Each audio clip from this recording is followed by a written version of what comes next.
In the courtroom, my children claimed that I was no longer capable of taking care of my own inheritance. They wanted my bank account, my car, and even the condo that I paid for, all by myself. Their lawyer was smiling confident as if everything had already been decided. That was until the judge read the list of my assets. He turned pale and stood up abruptly. "Stop this right now. Call security." The air in that room smelled of old paper and fear. My fear, or at least that is what they thought. I sat on that worn wooden chair with my hands on my lap, feeling the cold from the seat seeping through my gray skirt. I had been in this world for 68 years, and I never imagined I would end up here in a courtroom in front of a judge being judged by my own children. Rob was to my right, 42 years old, with the same wavy hair as his father, but without his nobility. He was wearing a navy blue suit too elegant for someone who barely paid his rent on time. Next to him was Valerie, 39 years old, my only daughter, with that perfect makeup she always used to hide what she did not want the world to see. She was wearing a sober black dress, as if she were already in mourning. Mourning for me, for the mother who was still breathing right in front of her. And between them, like a coiled snake, was Attorney Gannon. His brown suit shined under the fluorescent lights, and his smile— God, that smile made my stomach turn. It was the smile of someone who had already won, or so he thought. "Your Honor." He began with that affected voice that made me grind my teeth. "Mrs. Catherine Sanders presents evident cognitive deterioration. She cannot handle her finances. She forgets important dates. She confuses conversations. Her own children are here worried because they love her and want to protect her. Protect her." That word went through me like a rusty knife. I looked at Rob. He did not hold my gaze. His eyes drifted toward the floor, toward his freshly polished shoes. Valerie did look at me, but only for a second. I saw something in her eyes. Guilt, regret. I do not know. What I do know is that she looked away just as quickly. Attorney Gannon pulled out a folder. Papers. Always the damn papers that people use to destroy lives. "We have proof, Your Honor. Unpaid bills, forgotten medical appointments, testimonies from neighbors who have noticed strange behaviors." He made a dramatic pause. "Mrs. Sanders has a bank account with $10,000, a 2018 Honda Civic, and a 900-square-foot condo in the Midtown area. Assets that she could lose if someone takes advantage of her condition. As if I were a disease. As if my 68 years had turned me into a piece of junk that had to be stored in a closet. The judge, a man of about 58 with silver hair and thick-rimmed glasses, was reviewing the documents with a serious expression. His name was Judge Harold Malone. I had done my research. He had a reputation for being fair, but also impatient with cases that wasted his time. If this story is grabbing you as much as it grabbed me living, hit the like button, subscribe, and turn on the notification bell so you do not miss any real-life stories like this one. Because what is coming next, nobody saw coming. Rob asked to speak. He cleared his throat with that nervous twitch he had had since he was a boy, when he lied about who had broken the porcelain vase in the living room. "Your Honor, we just want what is best for Mom. She is our mother. It hurts us to see her like this. She needs help. She needs someone to make the important decisions for her before it is too late." Valerie nodded next to him, with perfectly calculated tears rolling down her cheeks. What a great performance. If she had put that much effort into visiting me more than twice a year, maybe today we would be eating a pot roast in my kitchen instead of being in this grotesque theater. Judge Malone looked directly at me. "Mrs. Sanders, do you have anything to say?" My lawyer, Attorney Arthur Reynolds, a 60-year-old man with 3 decades of experience in family law, touched my shoulder gently. I nodded. I stood up. My knees creaked a little. Yes, but my voice came out firm, clear, without trembling. "Your Honor, I have a lot to say. But first, I think you should open that manila envelope that my lawyer handed in 3 days ago, the one right there under your file." The judge furrowed his brow. He searched through his papers. He found it. A sealed manila envelope with the notary's seal clearly visible. Gannon tensed up. I saw it in how he straightened up in his chair. Rob and Valerie exchanged confused looks. I sat down again. I crossed my hands, and I waited. Because what was about to happen would change everything. And they, my own children, my own traitors, did not have the slightest idea who they had messed with. The judge broke the seal. The judge opened the envelope slowly, took out the documents, and began to read in silence. I saw how his eyes moved from left to right, faster and faster. His expression changed. But before getting to that moment, I need you to understand how I got here. I need you to meet the woman I used to be, and the woman I became when everyone stopped looking at me. 15 years ago, on an August afternoon that smelled of fresh rain, my husband Henry died of a sudden heart attack. He was 57 years old. I was 53. We had been married for 31 years. I found him in the armchair in the living room with the newspaper still in his hands and his cup of coffee half drunk on the pine table. Brewed coffee with cinnamon just how he liked it. It was still steaming. His face was peaceful, as if he had simply fallen asleep watching the news, but he was not asleep. I screamed his name until my throat burned. The neighbors called the ambulance. Rob arrived 2 hours later, Valerie the next day. At the funeral, my son hugged me and said, "Do not worry, Mom, we will take care of you." Those words sounded beautiful then. It took me months to discover that they were hollow. Henry left me the condo fully paid off a life insurance policy of $100,000 and a small fabric shop downtown that barely made enough to survive. It sold threads, buttons, cheap fabrics. Nothing special. Nothing that would draw attention. During the first year, my children visited me every 2 months. "How are you, Mom? Do you need anything?" I said no, that I was fine. And they would leave calmly back to their busy lives, to their important problems. Rob was 27 then. He was trying to open a mechanic shop. Valerie was 24. She was working at a call center and dreamed of being a manager one day. They were building their lives as it should be, just like I did at their age. I did not blame them for drifting away. That is how the world works. Children grow, they fly, and we mothers are left staring at the empty nest. What they did not know was that the empty nest was drowning me. The nights were the worst. The silence of the apartment crushed me. I cooked for 2 out of habit and ended up throwing away half the food. I kept the last shirt Henry wore before dyeing a red and black flannel one that smelled of his sweet pipe tobacco and his old cologne. I put it in a cedar box along with his wedding ring and a photo of us in Florida, young and tanned when life was still a promise.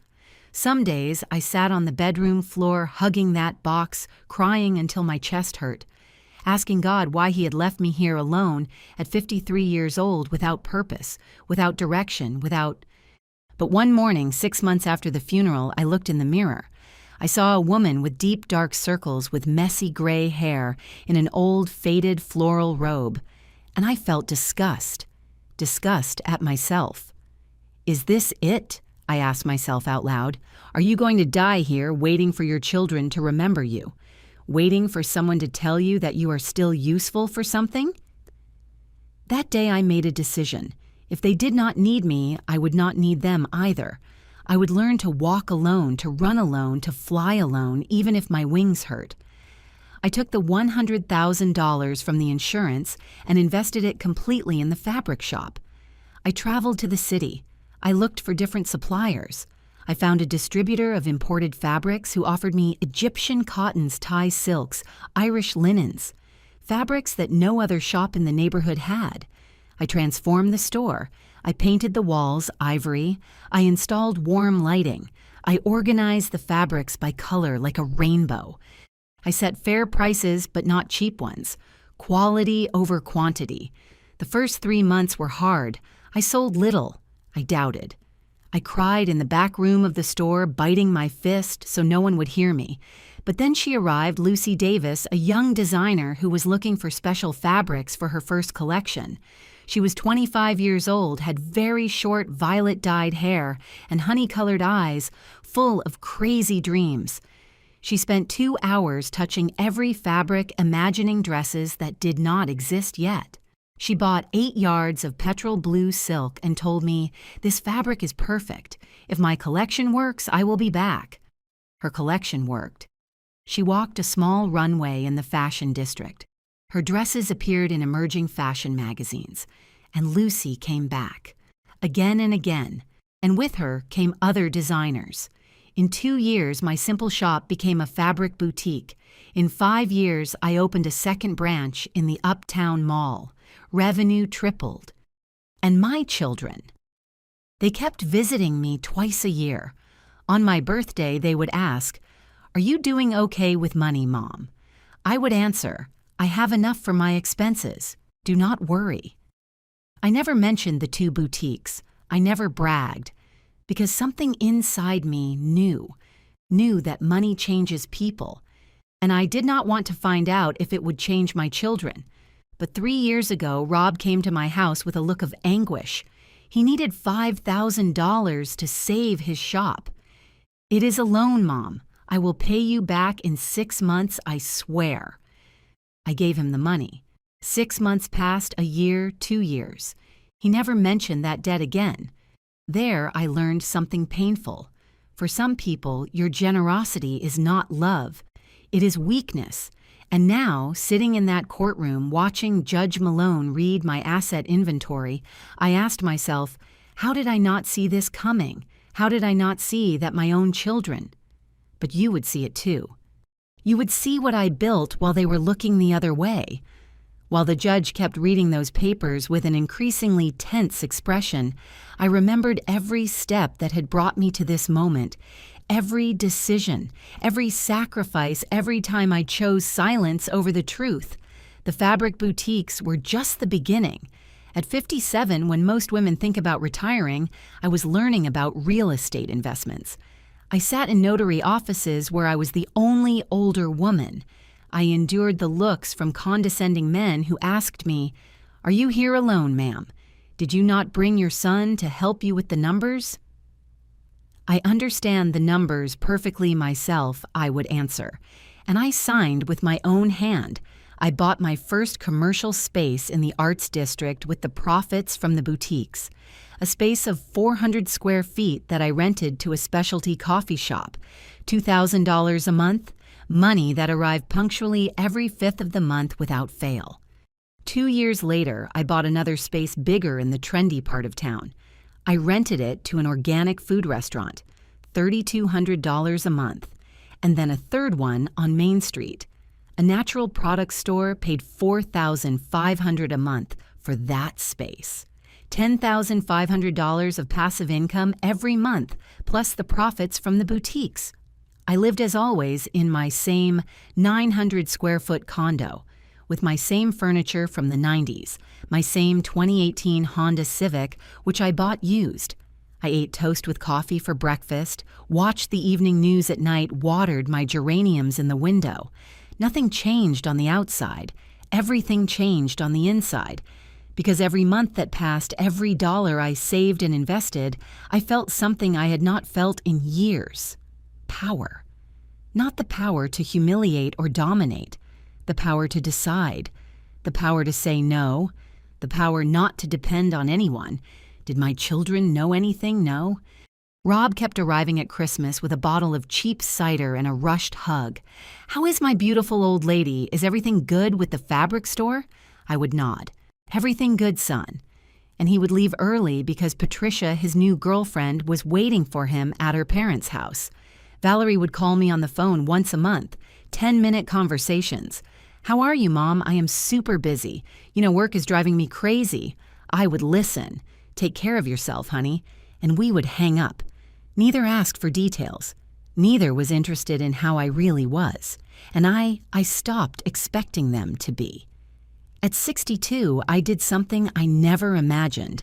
I bought 2 apartments in a historic neighborhood. They were old. They needed complete remodeling. I invested $40,000 in each one. New floors, modern bathrooms, fitted kitchens, fresh paint. I rented them furnished. One to a couple of foreign professors, $1,800 a month. The other to a grad student, $1,500 a month. I also invested in Lucy's boutique.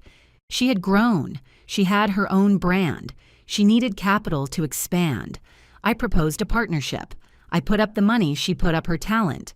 40% for me, 60% for her. Fair, equitable. In 5 years, that investment generated $220,000 in profit for me. And then 4 years ago, I received a call that changed everything. My mother had died in the countryside.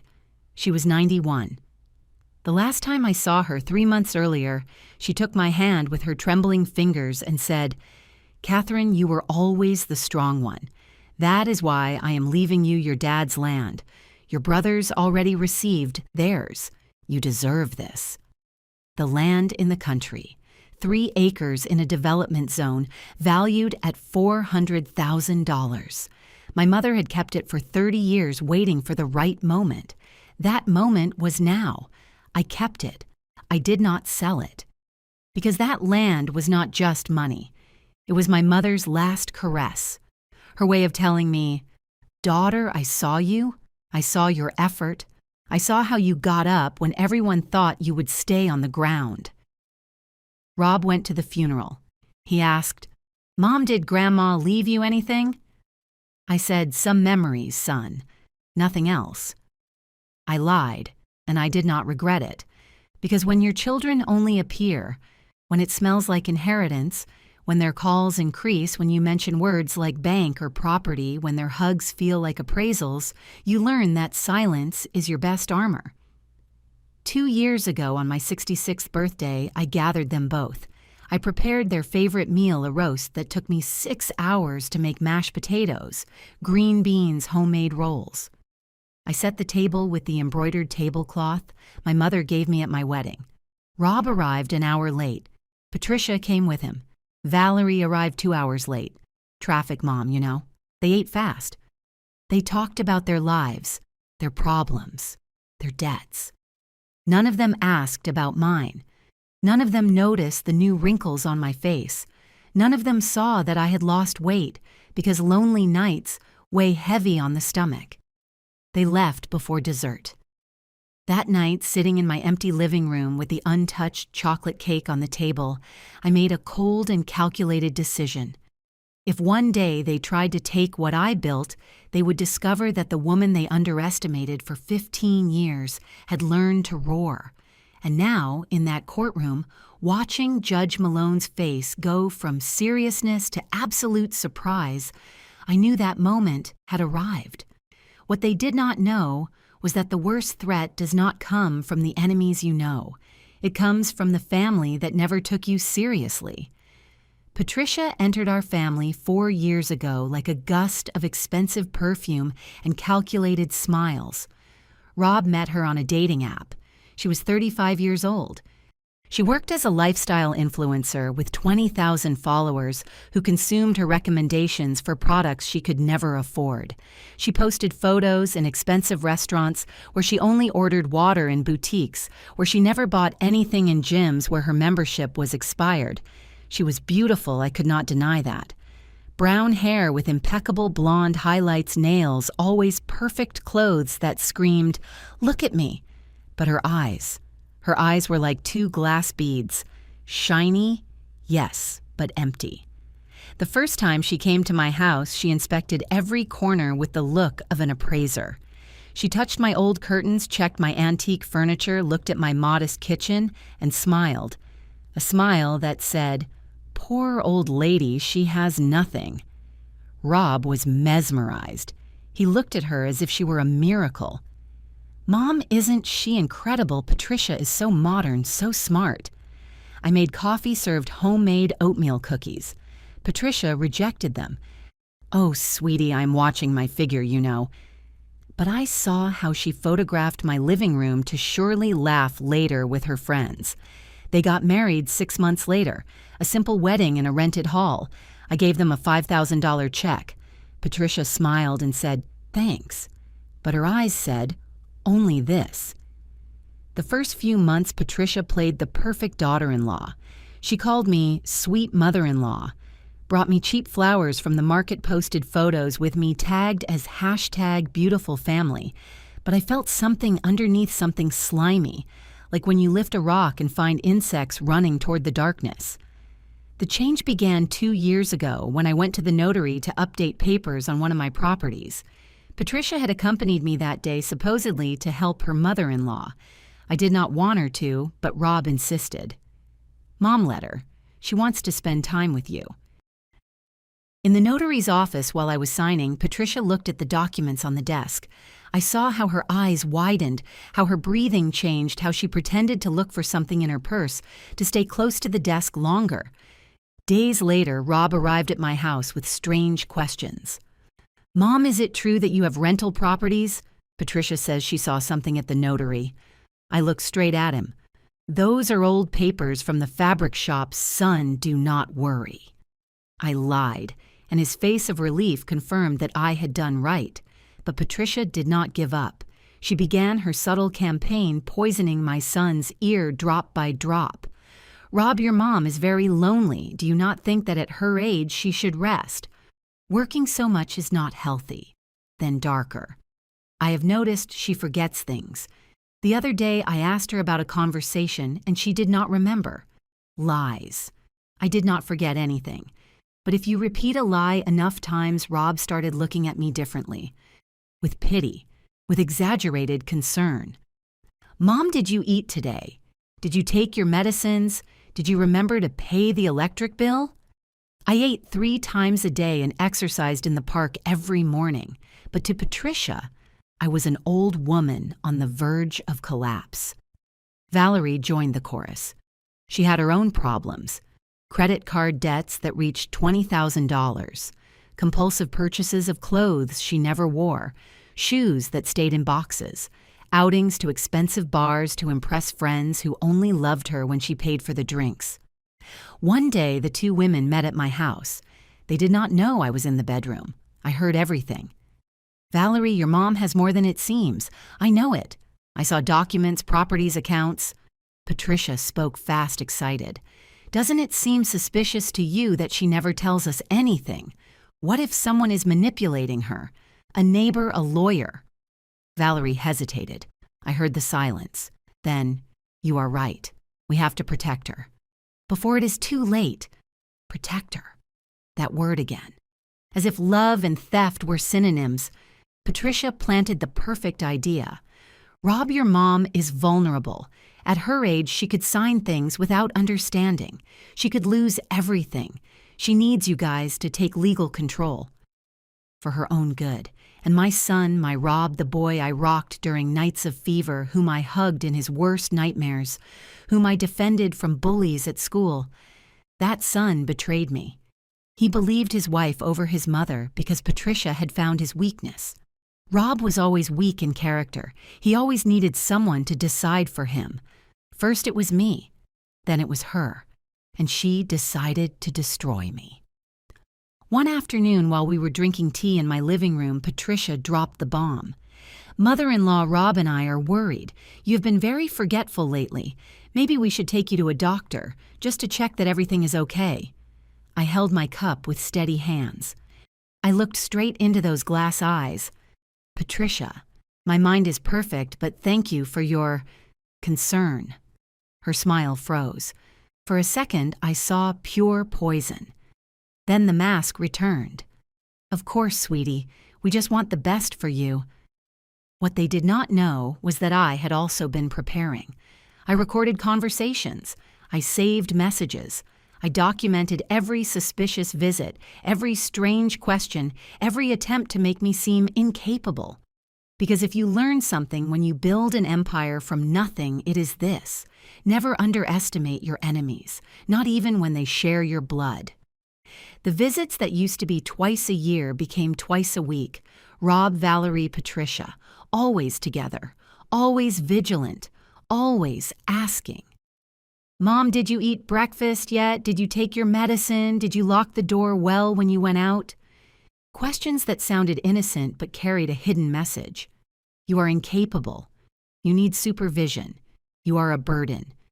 Patricia arrived with a notebook. Mother-in-law, let's organize you better. Write down here every medicine you take. At what time? What is it for? She handed me the notebook as if I were a grade school girl learning to write. I took it. I smiled, and I put it in a drawer where I knew I would never see it again. But that did not stop her campaign. One Tuesday afternoon, the three of them arrived without warning. I was cooking pasta sauce with that smell of tomato and garlic filling the kitchen. Patricia went straight to check my refrigerator. Oh, mother-in-law, how long has this milk been here? It looks suspicious. She took the bottle, checked the date. It was fresh, bought 2 days before. But she still said, better if I throw it out right. We do not want you to get sick. She threw my milk in the trash in my own house. Valerie checked my pill organizer. Mom, there are loose pills here. Do you know what each one is for? I knew. Metformin 850 milligrams, 1 in the morning, 1 at night. Atorvastatin 20 milligrams for cholesterol, 1 before sleeping. But before I could answer, Valerie was already shaking her head with feigned concern. Rob, look at this. She is disorganized. They treated me like a witness in my own life. The straw that broke the camel's back was a Thursday in May. I had gone to the grocery store. I bought the usual: tomatoes, onions, peppers, bread, coffee. When I returned, I found the three of them at the door of my building. Your neighbor called us Mrs. Higgins. She says she saw you confused this morning. Lie. Mrs. Higgins had been my friend for 20 years. She would never say that. But it turns out that Patricia had given her $500 to testify that I was wandering around clueless, talking to myself, forgetting to lock the door. Mrs. Higgins needed the money to pay for her blood pressure medication, and Patricia knew it. They took me to the doctor, not my usual doctor, but one they chose. Dr. Sullivan, a geriatrician with an office at the medical center. Expensive office leather armchairs, soothing ambient music. The kind of place designed to make patients feel vulnerable. The doctor asked me basic questions. What day is today? What year are we in? Do you remember what you had for breakfast? I answered everything correctly. Wednesday, May 17th, 2023. I had oatmeal with apple and walnuts for breakfast. But when he finished, Patricia stayed alone with him for 5 minutes. 5 minutes that cost me a diagnosis of mild cognitive impairment. I saw the $500 bill that Patricia slid across the doctor's desk, along with a smile. She paid for my false diagnosis like someone buying a loaf of bread. The humiliations intensified. Patricia began to post on her social media photos of me leaving the doctor's office with the caption, "Taking care of my mother-in-law who is a little forgetful." Family is everything. Hashtag love of blood. 322 likes, comments from her followers. How beautiful you are, Patricia. Blessed are you for taking care of your mother-in-law. I wish my daughter-in-law were like that. She used my alleged illness to gain followers. One day, the three of them were there, Patricia, Valerie, and a distant cousin in my living room, when I decided to go to the bedroom. I needed a moment alone. I opened the cedar box, took out Henry's flannel shirt. I pressed it against my chest. I took a deep breath. I wanted to smell his tobacco scent, even though it had almost disappeared after 15 years. I cried, in silence. As I had cried 1,000 nights since my children decided I was a problem to be solved. Patricia entered without knocking. She found me with the shirt, with tears rolling down. She said nothing at that moment. She just took a photo with her cell phone and left. Half an hour later, I heard her voice in the living room. See, I found her crying with an old shirt, talking to it, as if her husband were there. She lives in the past. She is not well. My pain became evidence of my madness. Rob came into my room. I saw guilt in his eyes, but also poisoned determination. Mom, I think you need more help than we thought. That night, alone in my bed, I allowed myself to break. I wept until my throat hurt. I punched the pillow. I screamed against the fabric so no one would hear me. I asked Henry, wherever he was, why he had left me alone with this. But the next morning, I got up. I washed my face. I combed my hair carefully. I dressed in my favorite gray skirt and my starched white blouse. And I called attorney Arthur Reynolds the best family lawyer in the city. Because if they wanted war, they would have it. But they would discover that I had learned to fight dirty when necessary. The envelope arrived on a Monday morning. Private courier official, seal of the family court number 14. I opened it with hands that did not tremble, although my heart was beating like a war drum. I read every word, every line, every accusation disguised as concern. Interdiction procedure for alleged incapacity to administer assets and person. Plaintiffs, Robert Sanders and Valerie Sanders. Cause. Severe cognitive deterioration of Mrs. Catherine Sanders, which puts her assets and physical well-being at risk. I sat at the kitchen table, the same place where I had eaten breakfast with Henry for 31 years, the same place where I had celebrated my children's birthdays when they were small, the same place where now I was reading how those children I raised wanted to declare me legally incompetent. I reviewed the attachments. There were videos, recordings that Patricia had made secretly for months.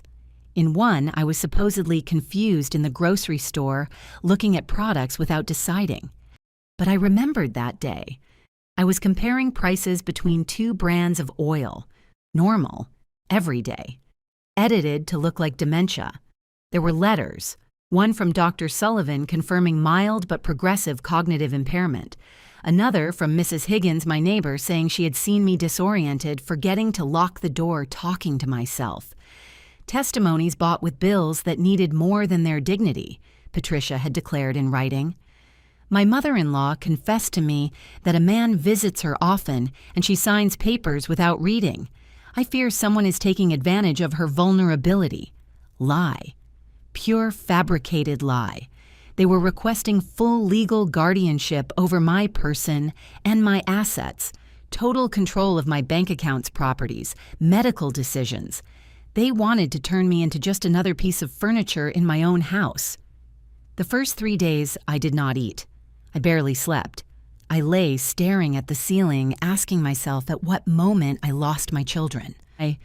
Was it when Henry died and I let them fly alone? Was it when I did not tell them about my success because I was afraid of changing them? Or were they always like this, and I, blind with maternal love, never wanted to see it? The 4th day, I found a photo. My wedding. I was 22 years old. Simple white dress bouquet of daisies, smile that lit up the faded paper.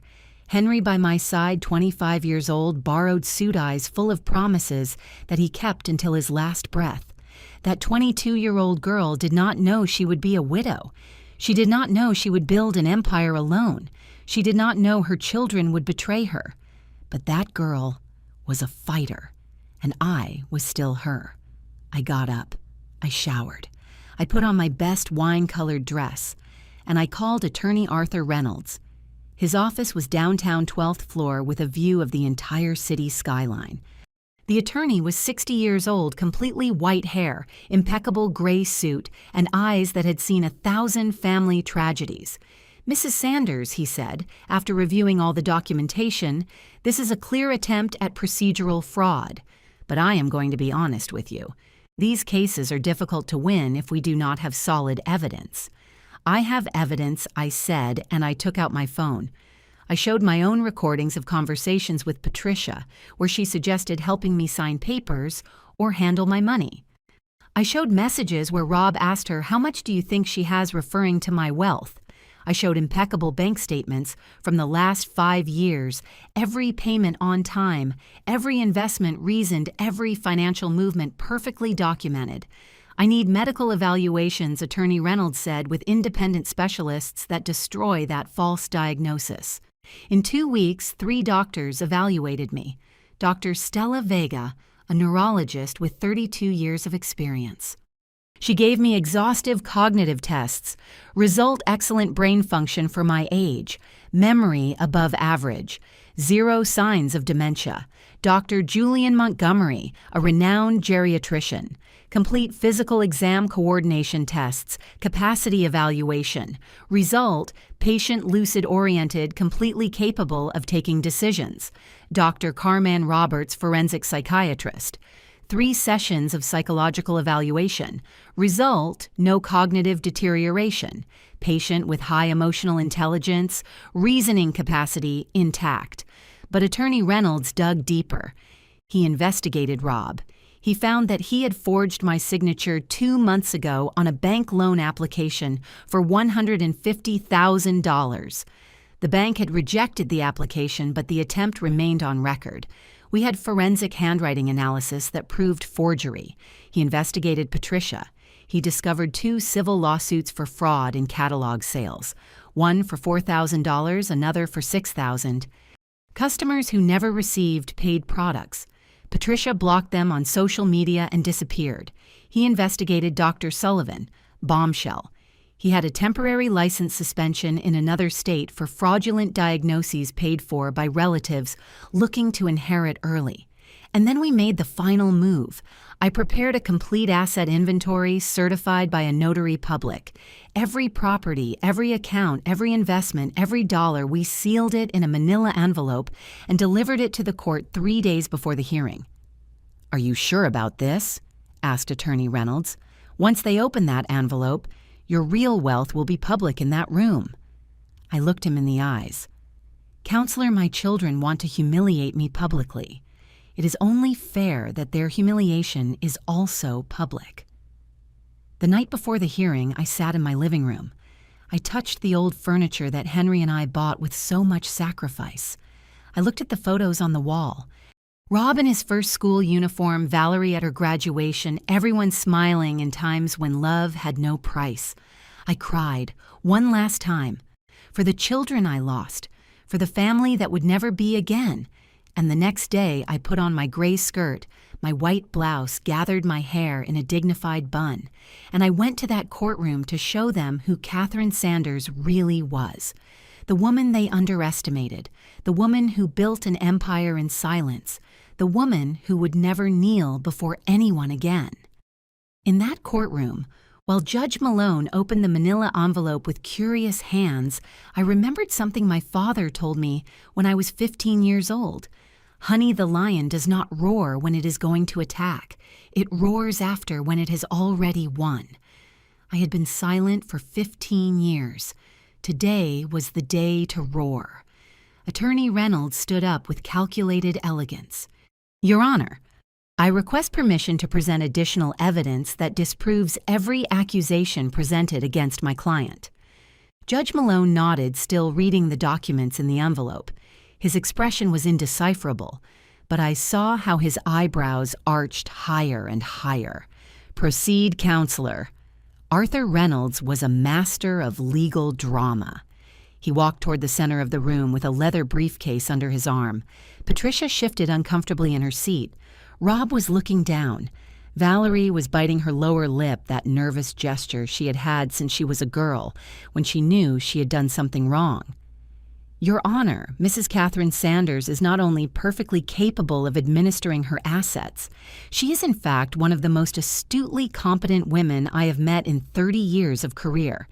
He took out the first document, Neurological Evaluation from Dr. Stella Vega, a board-certified neurologist. Conclusion: cognitive function above average for her age group. Excellent memory, 0 signs of deterioration. He passed it to the judge. Then the second one, Geriatric Evaluation from Dr. Julian Montgomery. Conclusion: patient lucid, oriented in time, space, and person, completely capable of making decisions. And the third one, Forensic Psychiatric Evaluation from Dr. Carman Roberts.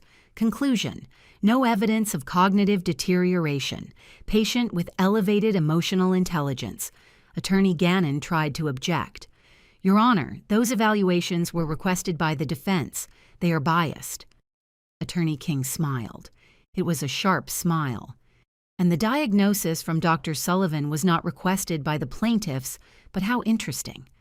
He turned toward Mr. Stone, the opposing counsel.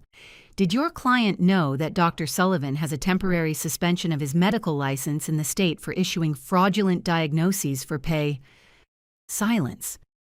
Patricia went pale. Ryan looked at his wife with confusion. I have here, Attorney King continued, Dr. Sullivan's disciplinary file. 3 documented cases where family members paid him to diagnose dementia in completely healthy elderly people. The goal was to obtain legal guardianship to control inheritances. He passed the document to the judge. Mr. Stone was standing, trying to regain control. Objection. Is this true? Attorney King interrupted. Yes, it is. An uncomfortable truth. Then I took out my phone. My hands were steady, even though my heart was beating in my ears. The attorney connected my phone to the courtroom's audio system. Your Honor, with my client's permission, I will present recordings she made herself of conversations with Mrs. Patricia Miller, the defendant's daughter-in-law. In this state, it is legal to record conversations when one is a party to them. He pressed play. Patricia's voice filled the room. Mom, what if I help you with your papers? The bank ones, the property deeds. You can just sign and I will take care of everything. It is easier that way, right? My voice followed. It is not necessary, Patricia. I handle my own affairs. Patricia's voice again. Oh, but at your age, are you not afraid of making a mistake? Ryan and I could help you better. Another recording played. This one was clearer, more calculated. Patricia was talking to Ryan, unaware that I was recording from the kitchen. Your mother has more money than she says. I know it. I saw documents at the lawyer's office, properties. We need to act before she loses it or someone takes it from her. Ryan's voice. Are you sure, Patricia? Absolutely sure. And if we do not act, we are going to regret it. Judge Harrison raised his hand. The recording stopped. He looked at Patricia severely. Mrs. Miller. Patricia opened her mouth. Nothing came out.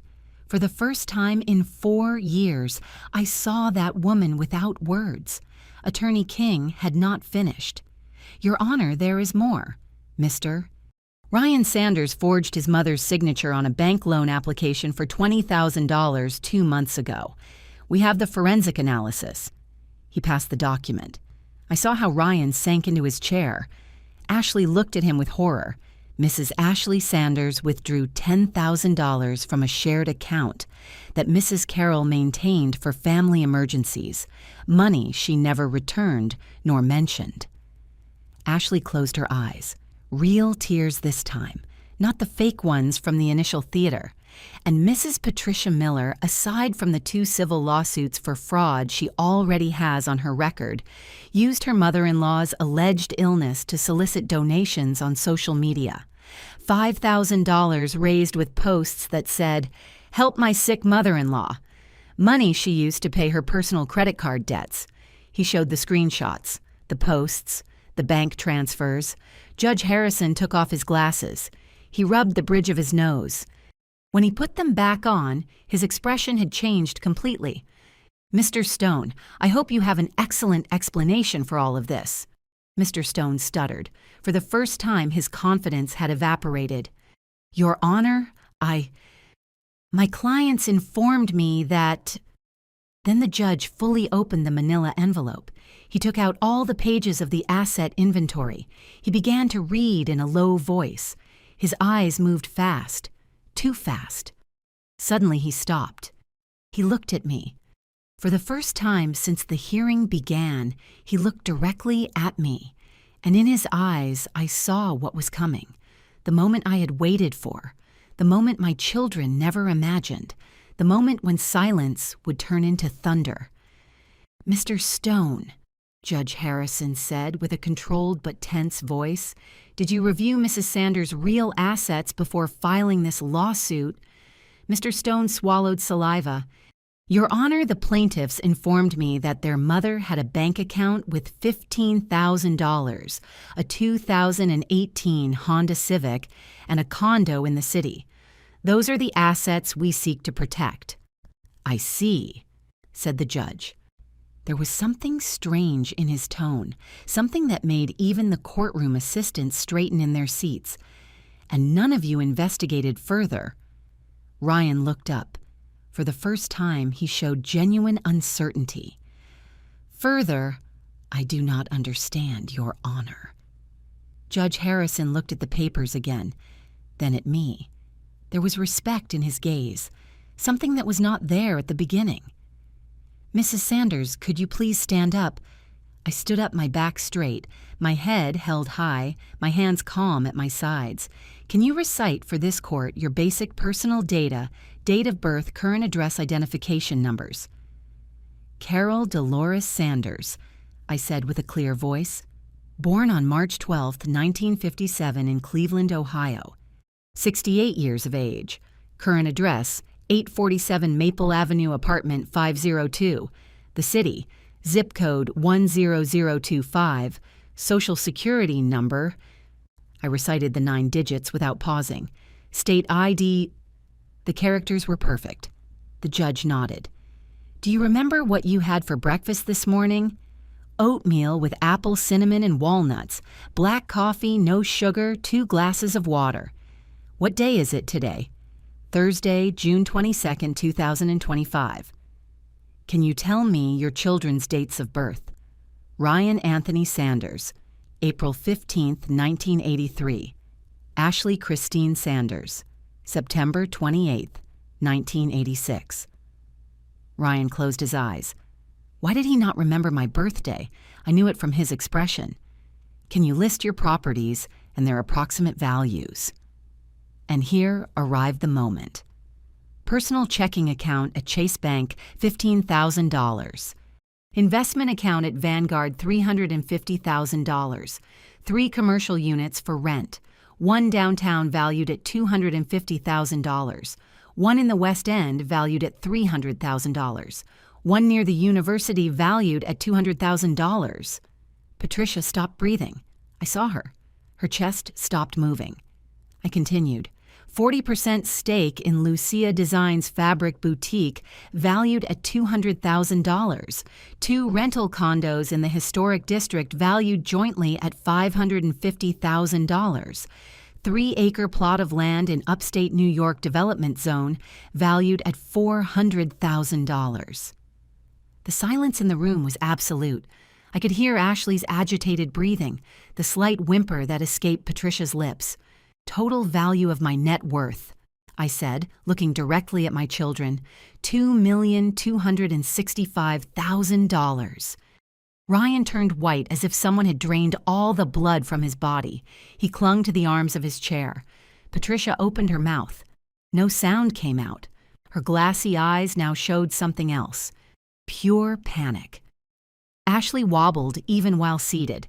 She put a hand to her stomach as if she were going to vomit. Judge Harrison stood up. His expression had gone from serious to genuinely angry. Stop this right now. We all jumped, even the judicial assistants.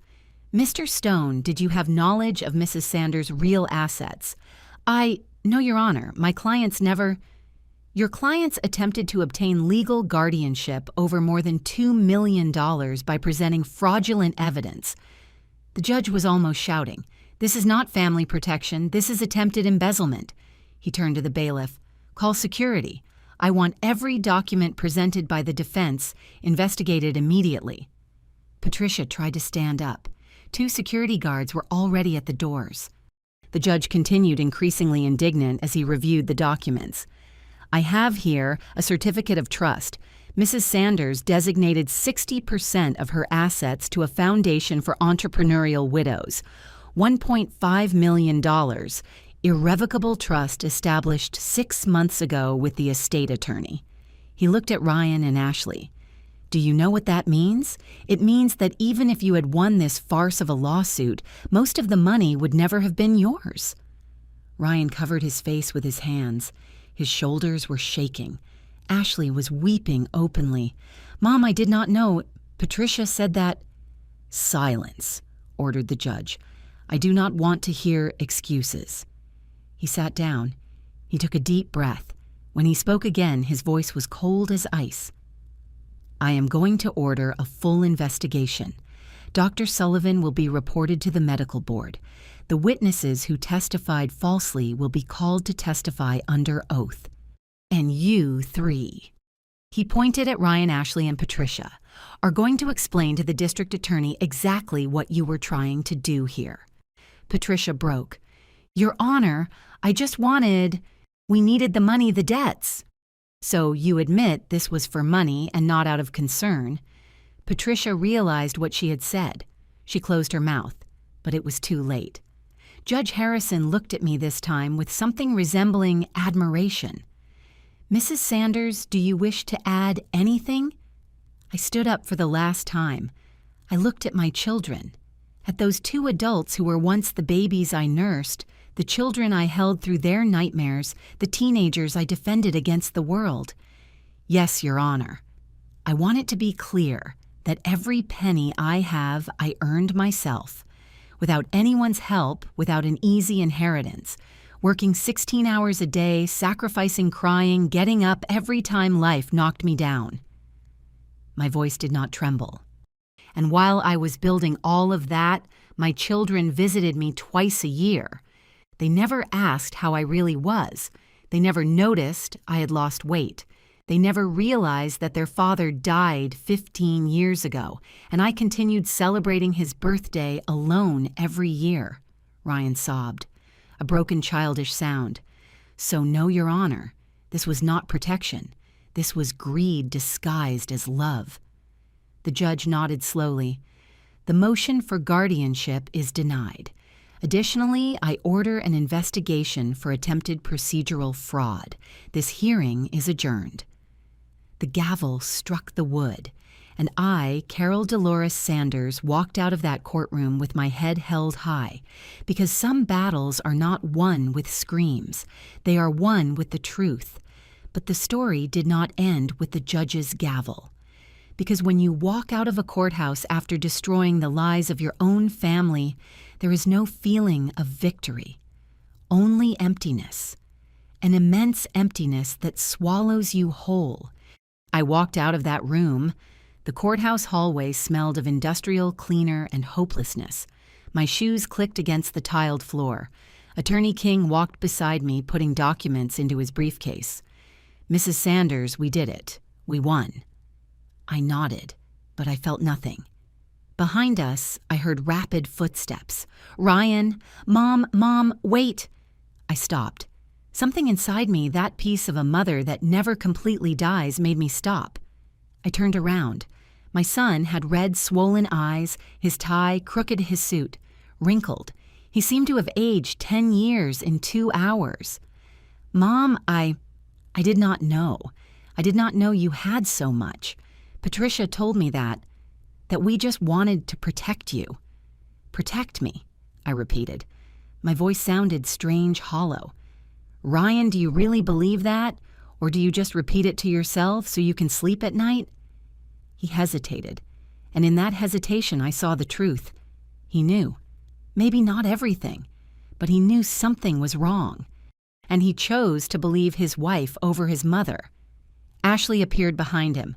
Her makeup ran down with her tears, giving her the look of a sad raccoon. "Mom, forgive us. Please. We did not want to go this far. We thought that you were really doing bad." "Really?" I asked. "Or did you think it would be easy, that the stupid old lady would sign whatever you put in front of her?" Ashley flinched as if I had hit her. Patricia stayed back near the hallway columns. She did not approach. She was smart enough to know there were no words she could say. She took out her cell phone, even in that moment probably thinking about how to turn this disaster into content for her social media. Attorney King touched my shoulder gently. "Ma'am, you are not obligated to speak with them." "I know," I said, "but I needed to do it. One last time." I looked at my children. Those two people who came out of my body, to whom I gave life. Education, unconditional love for decades. I want you to understand something. Every dollar I have, I earned, because you stopped needing me. Because your lives were so important, so busy that you forgot me. And in that oblivion, I found my purpose. Ryan tried to speak. I raised my hand. I have not finished. The saddest part of all this is not that you wanted my money. It is that never, not once in 15 years did you ask how I really was, if I felt lonely, if I missed your father, if I needed someone to simply hug me and tell me I still mattered. Ashley sobbed. Mom, You visited me twice a year, on my birthday and at Christmas. You ate my food, which took me hours to prepare because I wanted it to be special. And you left before dessert because you had things to do. Tears began to run down my cheeks, but my voice remained firm. The day your father died, Ryan, you arrived 2 hours after I called.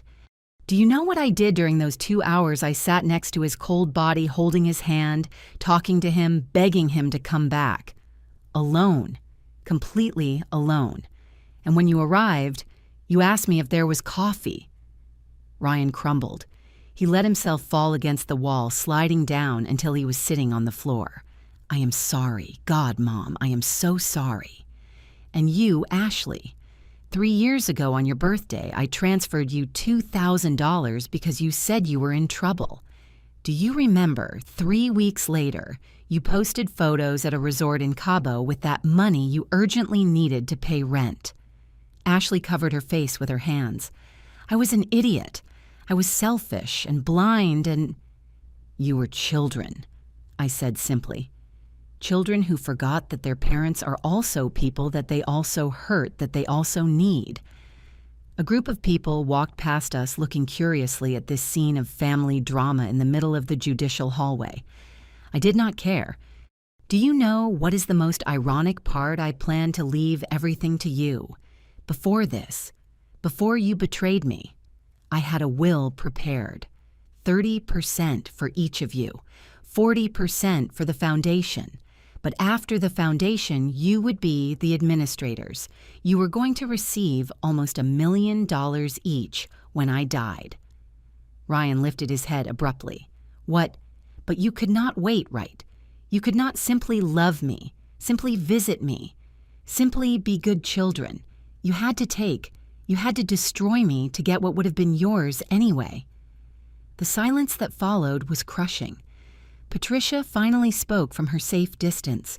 Her voice sounded small, scared. Mrs. Sanders, I am sorry.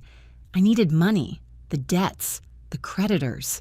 You thought the stupid old woman would be an easy target. I finished for her, and you convinced my son that your greed was love.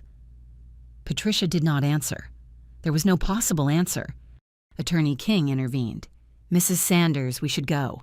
We have to file the additional documents at the clerk's office. I nodded. But before leaving, I took something out of my purse, a white envelope. I extended it to Ryan. What is this?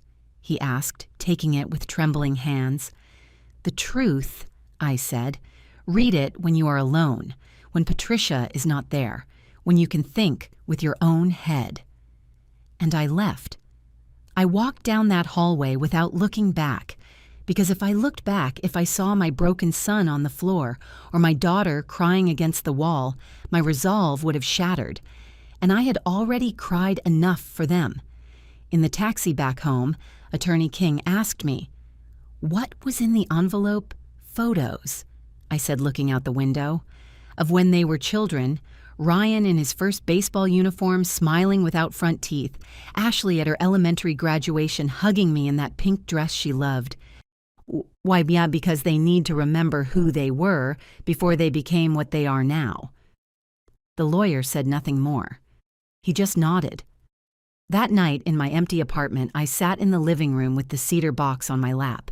I took out Henry's shirt. It barely had his scent left, but I hugged it anyway. "I did it, love," I whispered. I defended myself. I showed them I am not weak. Silence was my only answer.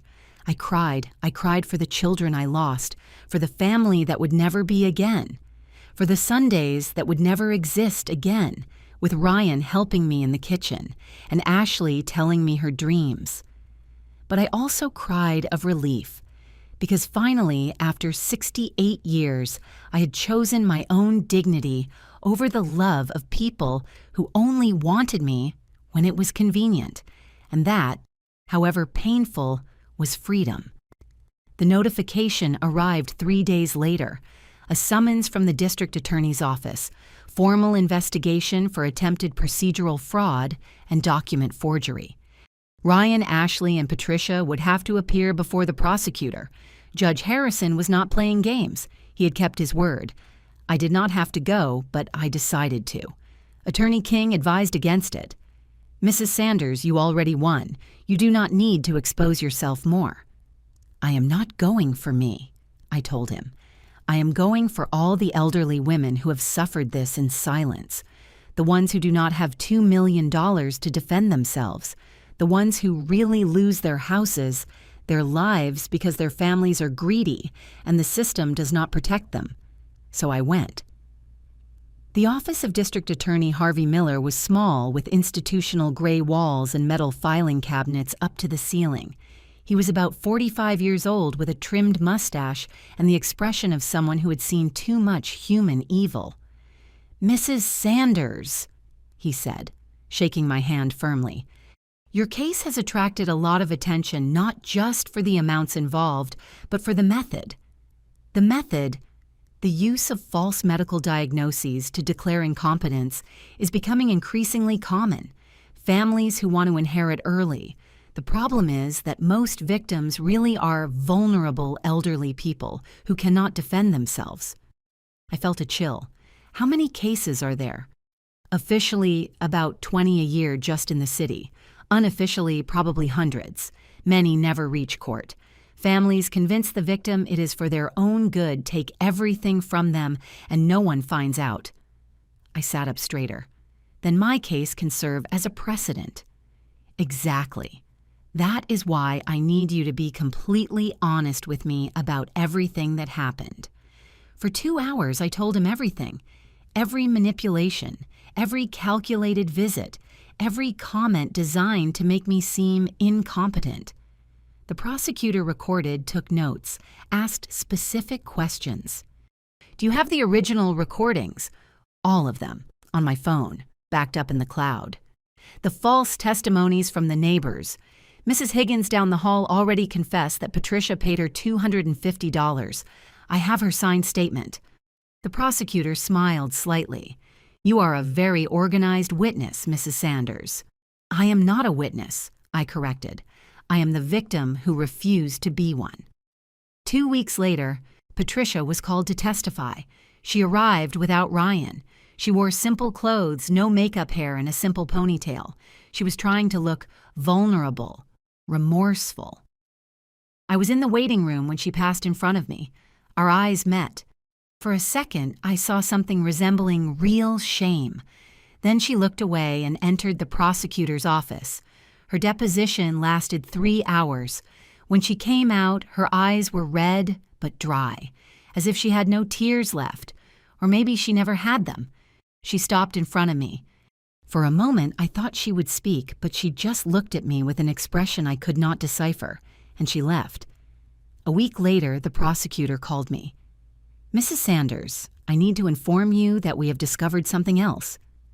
My heart sped up. "What is it?" "Patricia Miller does not just have 2 civil lawsuits for fraud. She has 5 more that were never reported. Elderly women who bought products from her catalog and never received anything. Small sums between $500 and $1,000 each. Too little for them to hire lawyers." I felt nausea. How much in total?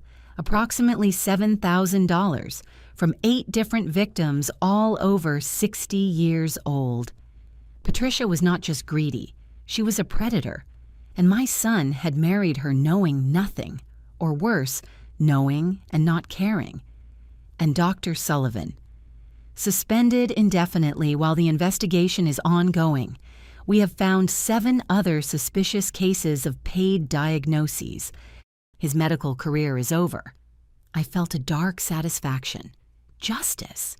Imperfect, late, but justice. And my children. The prosecutor paused. That is where it gets complicated. Ryan is cooperating completely. He handed over all messages with Patricia. He confessed about the forged loan. He is attending therapy. His lawyer is negotiating. Negotiating what? That the charges be reduced if he returns the money from the fraudulent loan plus interest, and if he accepts community service. And Patricia. She refuses to cooperate.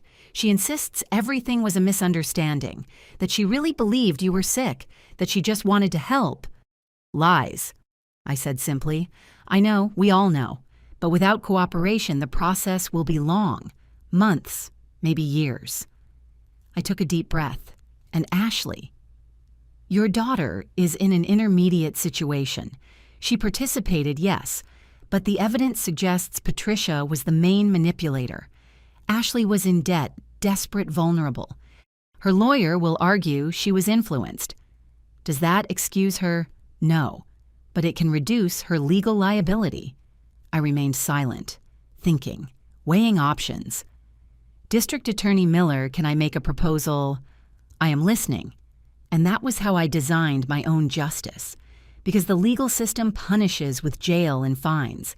But I wanted something deeper. I wanted them to learn. My proposal was simple, but devastating. Ryan would return the $20,000 of the forged loan plus $5,000 in interest and damages, total $25,000 that he did not have. Patricia would have to work save sacrifice, like I did for 15 years. Additionally, he and Ashley would work 6 months at the foundation for entrepreneurial widows that I had created, without pay, real community service, helping women who were truly vulnerable, who truly needed support, learning what it means to build from zero. Patricia would have to return every penny of the fraudulent donations, $5,000, and make a public video on her social media explaining the full truth, without filters, without excuses, confessing that she lied, manipulated, and used an elderly woman as bait for money. If they completed all that in 6 months, I would not press additional criminal charges. If they did not comply, the prosecutor would proceed with the full weight of the law. Are you sure, asked D.A. Miller, you have the right to demand full criminal justice? Justice is not always jail, I said. Sometimes it is making people look in the mirror and hate what they see. The prosecutor nodded slowly. You are a wise woman, Mrs. Sanders. No, I corrected. I am a broken mother who is trying to save what is left of her children, even if they do not deserve it. That night, I rewrote my will. 70% to the foundation. More than $1 million to help widowed women start businesses, educate themselves, never depend on anyone.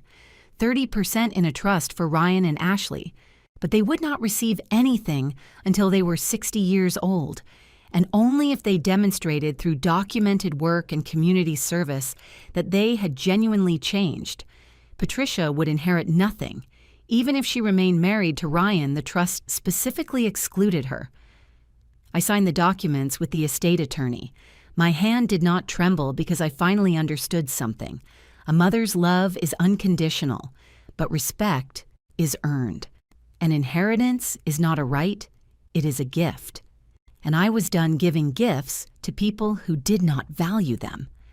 The day Ryan came to ask for my forgiveness on his knees, it was raining. I was in my apartment brewing coffee when the doorbell rang. I looked through the peephole. It was him alone without Patricia, soaked by the rain with a manila envelope in his hands. I opened the door. Mom, he said, his voice broken, eyes swollen. Please let me come in, I need to talk to you. I let him in, not out of compassion, but out of curiosity. He stayed in the foyer, dripping onto my tiles. He did not dare to go further in. I have the money, he said, extending the envelope. The $25,000. I sold my truck, took out a bank loan, worked double shifts for 2 months. It is all here. I did not take the envelope. Leave it on the table. He did it with trembling hands. And, I asked coldly. And I signed up for the foundation. I start Monday, 6 months of service. Just like you said. And Patricia. His face tightened. I divorced her. That did surprise me. When? 3 weeks ago. I filed the papers the day after she uploaded her video confession. He ran a hand through his wet hair. Mom, I did not know. I did not know how many women she had scammed. I did not know it was all a lie from the beginning. You knew enough, I said without emotion. You knew I was not sick. You saw me recite my information from memory in court. You saw me handle numbers most people cannot remember, and still you went ahead. Because I am weak, he said, and his voice broke completely. Because I have always been weak. I need someone to tell me what to do. First it was you, then it was Patricia, and I chose wrong. I chose the wrong person. You chose her against me, I corrected. What is different? He slumped against the wall.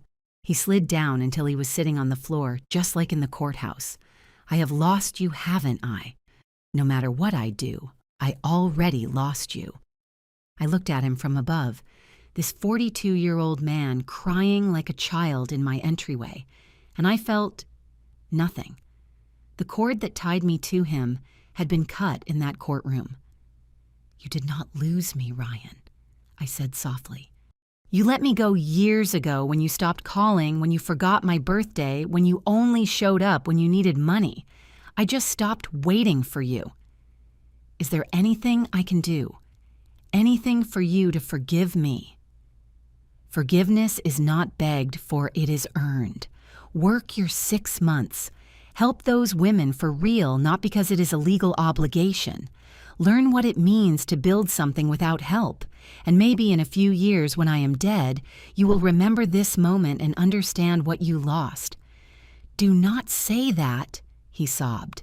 Please, Mom. Why? Because it makes you feel guilty. Good. Guilt means you still have a conscience. Use it. I turned my back on him and went to the kitchen. I poured my coffee. I drank it slowly, listening to my son's muffled sobs in the foyer. When I finished, I returned. He was still there now with his head between his knees. You can leave, I said. He stood up with difficulty. He walked toward the door. He stopped. Mom, what? The photos you gave me. I look at them every day, and I hate myself. I hate myself for what I did to that child in the photos, for turning into this. Good, I said. Self-hatred is the first step toward change, and I closed the door behind him. Ashley came 2 days later with flowers. Yellow roses, my favorites. Except I had never told her they were my favorites. She probably bought them at random. Mom, she said when I opened the door. Can we talk? I let her in. I put the flowers in a vase without water. A small but deliberate gesture. She noticed it. She bit her lip. I start at the foundation next week, she said. With Ryan. 6 months. I know. The DA informs me of everything. Mom, Patricia manipulated me. She made me believe that... Stop, I interrupted her. Do not insult me with excuses. Patricia was manipulative, yes, but you are an adult. You made decisions. You signed documents. You testified against me. Or her eyes filled with tears. I was desperate. The debts, the creditors calling me day and night, threatening lawsuits. I thought that if you had so much money, you thought I would not notice. You thought your stupid mother would simply sign her life away. No, I believed you were really bad. Patricia showed videos witnesses, the doctor said, and never, not once, did you ask yourself if it was true. You never came to me directly. You never looked me in the eyes and asked, Mom, are you really sick? Because if you had done that, I would have told you the truth. Ashley crumbled onto the sofa. Because you knew. Deep down, you knew I was fine. But you wanted to believe the lie because it was easier, because it meant money, a quick solution to all your problems. At least that was honest. That was something. Do you know what is the saddest part? I said, sitting in front of her.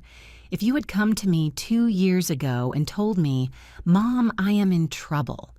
I have $20,000 in debt. I need help. I would have helped you. Not everything because you need to learn to handle money, but something. a loan with a payment plan. Financial advice, real support. Ashley looked at me with huge eyes. Really? You were my daughter, of course, but you chose the easy way, robbing me instead of asking me. It was not robbery, she said weakly. No trying to declare me incompetent to control my money. What is it? She had no answer. I gave her a folder. This is a payment plan for your debts. I designed it with a financial advisor. If you follow it to the letter in 3 years, you will be free, without bankruptcy, without losing your assets. She opened the folder with trembling hands. Why are you doing this? Because I am still your mother, and mothers do not abandon even if their children do. She cried. This time true tears, ugly with snot and uncontrolled sobs. I am sorry, I am so sorry. I was selfish and stupid and... You were... I agreed without softening. But can you change if you want? It depends on you. Patricia never came. But she complied with the video. She uploaded it on a Tuesday afternoon. No makeup, no filters, with a monotone voice reading from a paper. My name is Patricia Miller. I lied about the health of my mother-in-law, Carol Sanders. I manipulated evidence. I bribed witnesses. I asked for donations under false pretenses. I scammed 8 elderly women for a total of $7,000. I asked for forgiveness from all my victims. The video lasted 2 minutes. It had 50,000 views in 3 days. The comments were ruthless. She lost all her followers. Her sponsor brands canceled contracts. Her digital influence died in 48 hours. I did not feel pity. I felt that the universe finally had balanced the accounts. 6 months later, I received the final report from the foundation. Ryan had worked quietly, humble, helping widowed women fill out applications, helping build business plans, helping them not give up. One of them wrote, Mr. Ryan helped me open my bakery. He treated me with respect. He made me feel that my dreams mattered. Ashley had given personal finance workshops, sharing her own mistakes as a warning. Another woman wrote, Teacher Ashley taught me that it is never too late to learn to handle money. Now I have savings for the first time in my life. They had changed. Maybe not completely. Maybe they would never be what they could have been, but they had learned. Did I forgive them? I do not know. Did I see them again sometimes? At birthdays, at Christmas, with polite distance and cold courtesy? Did we recover what we had? No. Because what we had was an illusion, unilateral motherly love that they never valued until they lost it. But it no longer hurt me. The pain had turned into indifference, and indifference is peace. Today is my birthday, 70 years old. I am at the inauguration of the Henry Sanders Training Center for Entrepreneurial Widows. I named it after my husband, because he would have been proud of this, of me.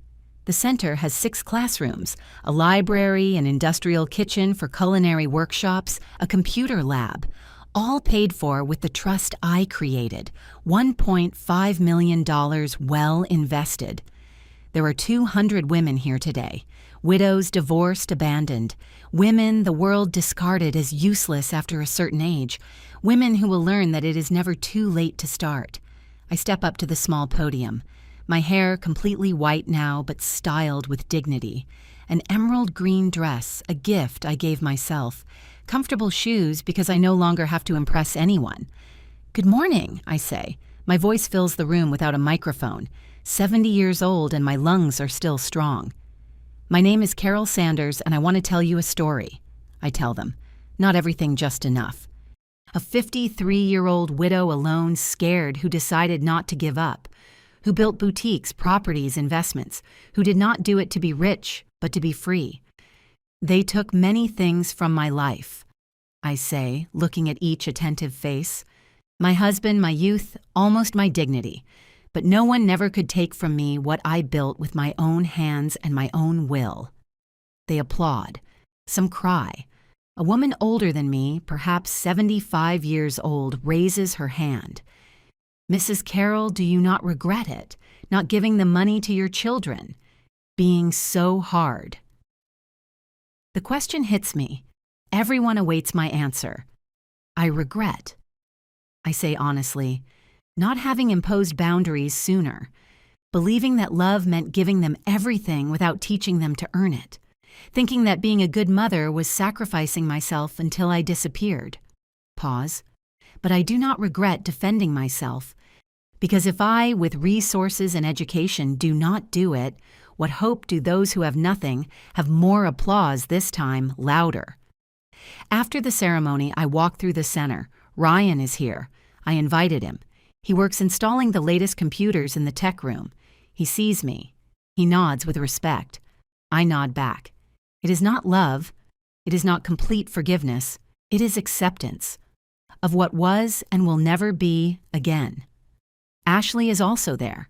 She organizes educational material in the library. She sees me. She smiles shyly. I smile back, just as shyly. Small steps. Maybe in a few years, or maybe not. And that is okay. Patricia is not here. She divorced, moved to another state from what I heard. She tries to rebuild her life far from the scandal. I wish her luck without thinking much about her. Some people are simply not worth carrying in your memory. That night in my apartment, I opened the cedar box for the last time. Henry's shirt. It no longer smells of anything except old wood. The yellowed photos, the wedding ring I could never wear after he left. I made it love, I whisper. I survived. More than survived. I bloomed. I close the box. I put it in the closet. It is time to let it go. To let go of so many things. On the kitchen table, I find a letter. I recognize it. Ashley's handwriting. I open it. Read. Mom, I do not expect forgiveness. I just want you to know that the woman I met in court was not the mother I remembered. She was someone stronger, more complete, more real. I have realized that I never knew you. I only knew the version of you that existed for us. The mother who cooked, cleaned, gave without asking. I want to meet Carol. The woman. The businesswoman. The survivor. If one day you give me that opportunity, I will take it with both hands. Your daughter who is trying to be better, Ashley. I read the letter 3 times. Then I fold it carefully and put it in the cedar box along with the photos of when my children were little. Because although the past hurts, it still has value.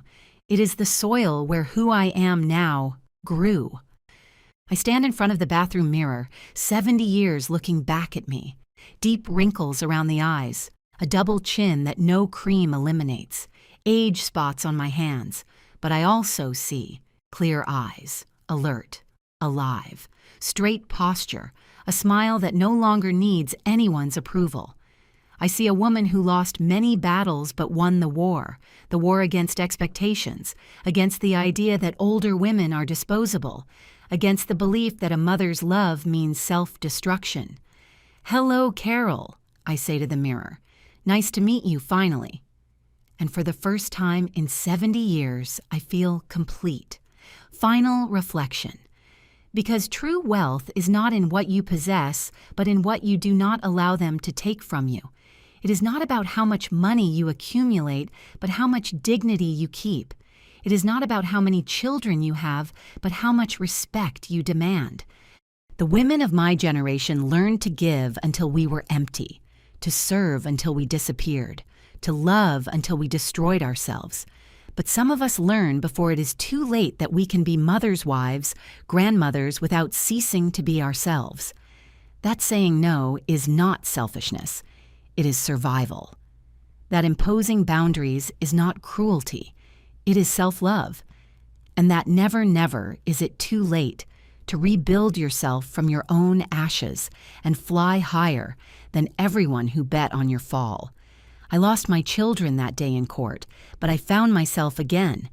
And if one day they return, they will not find the mother they knew. They will find the woman I should have always been. Unbreakable. If this story touched your heart, if you saw your mother, your grandmother, or even yourself reflected in these words, you are not alone. Leave me a comment telling me where you are listening from. Like this video if you believe older women deserve respect. and subscribe for more real stories of dignity, resistance, and justice. Because as long as there is a single woman willing to stand up and roar, there will be hope.